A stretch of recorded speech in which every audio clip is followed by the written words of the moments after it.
एक बार ऋषि मुनियों ने और देवगणों ने ब्रह्मा जी से पूछा, भगवान वह अविनाशी तत्व कौन है? तब ब्रह्मा जी हंसकर बोले, देवगणों और ऋषि मुनियों, आप सभी ध्यान से सुनो। मैं ही वह अविनाशी तत्व हूँ। मैं संपूर्ण ब्रह्मांड का कारण हूँ। मैं ही विष्णु और मैं ही शंकर हूँ। जब इस प्रकार से ब्रह्मा जी ने उन्हें कहा तो वहाँ पर उपस्थित श्री नारायण क्रोधित हो गए और हंसते हुए से ब्रह्मा जी से बोले, हे ब्रह्मा जी, क्या आप भूल गए हैं? मुझ नारायण के नाभि कमल से आप उत्पन्न हुए थे।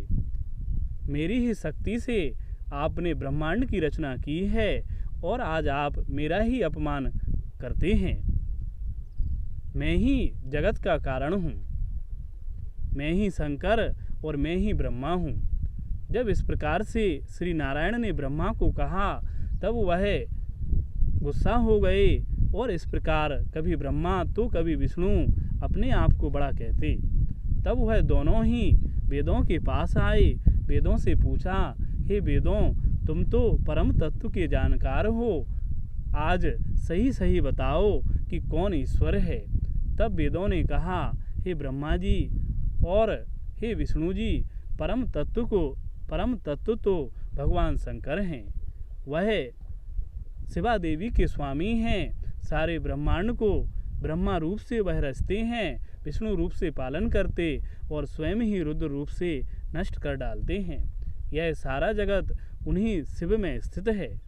जब वेदों ने इस प्रकार कहा तब विष्णु व ब्रह्मा जी दोनों ही बोले, हे वेदों, तुम्हें आज क्या हो गया है? तुम तत्व को भूल गए हो। तुम उन शिव को परम तत्व कहते हो जो दिगंबर वेश में रहते हैं और लोक मर्यादा का उल्लंघन करते हैं। तब वेद अपनी बात पर अटल रहे। इस प्रकार सबके देखते ही देखते वहाँ पर प्रणव प्रकट हुआ। ओमकार रूप भगवान ने कहा, भगवान शंकर शिवा देवी के साथ रमण करते हैं। जिस प्रकार से भगवान शंकर नित्य हैं उसी प्रकार से वह शिवा देवी भी नित्य ही हैं। अतः शिव शिवा ही यह सारा जगत है। तुम्हें यह मान लेना चाहिए। तब भी ब्रह्मा जी और विष्णु जी को ज्ञान नहीं हुआ। तब सभी देवताओं के देखते देखते ब्रह्मा और विष्णु के मध्य में दिव्य ज्योति प्रकट हुई। वह ज्योति धरती और आकाश को पूर्ण सी कर रही थी, व्यापक थी। उस दिव्य ज्योति पुंज के मध्य में भगवान शंकर दिखाई दिए। तब ब्रह्मा जी कहने लगे, हे नील लोहित शिव, मैं आपको जानता हूँ। आप मेरे ही ललाट से उत्पन्न हुए थे। मैंने ही आपका रुद्र नाम रखा था, कारण कि आप उत्पन्न होते ही रोने लगे थे। हे शिव, मेरी शरण में आओ, मैं तुम्हें रक्षा का वचन दूंगा। इस प्रकार से ब्रह्मा जी के पांचवें सिर ने शंकर जी से कहा। तब शंकर जी क्रोधित हो गए। उन्होंने तत्काल ही भैरव को प्रकट किया और उनसे कहा, हे भैरव, तुम काल पर भी शासन करने वाले हो। तुम समर्थ हो, संपूर्ण जगत का पालन कर सकते हो। तुम मेरी काशी नगरी की रक्षा करने वाले होगे। तुम ब्रह्मा जी पर शासन करो, इन्हें दंड दो। तब काल भैरव ने अपने बाएं हाथ के नख से ब्रह्मा जी का पांचवा सिर काट दिया। अब तो ब्रह्मा जी लज्जित हो गए, तुरंत श्री चरणों में गिर पड़े और विष्णु भगवान भी यह सब देखकर दुखी मन हो शंकर जी की स्तुति करने लगे।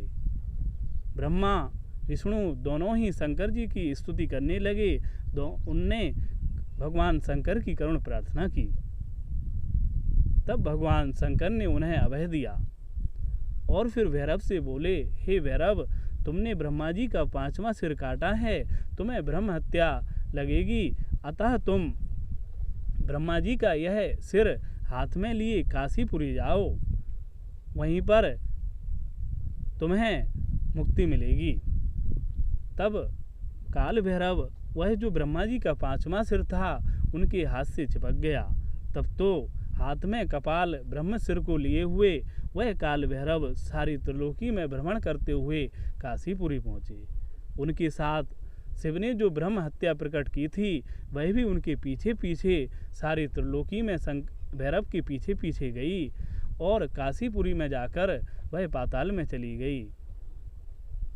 और जो भैरव के हाथ में कपाल था, ब्रह्मा जी का सिर था, वह भी धरती पर गिर पड़ा और वह तीर्थ हो गया। वह स्थान तीर्थ के रूप में प्रसिद्ध हुआ। इस प्रकार से भगवान शंकर ने ब्रह्मा और विष्णु के सामने लीला की और उन दोनों को दिखाया कि मैं ही परम तत्व हूँ। दरअसल भगवान शंकर भगवान सदाशिव के ही पूर्ण रूप हैं। उन शिव से ही ब्रह्मा, विष्णु और स्वयं शंकर उत्पन्न हुए हैं। शंकर पूर्ण रूप हैं, स्वयं सदाशिव हैं। यह सारी जानकारी शिव पुराण के अंतर्गत मैंने आपको सुनाई है। धन्यवाद।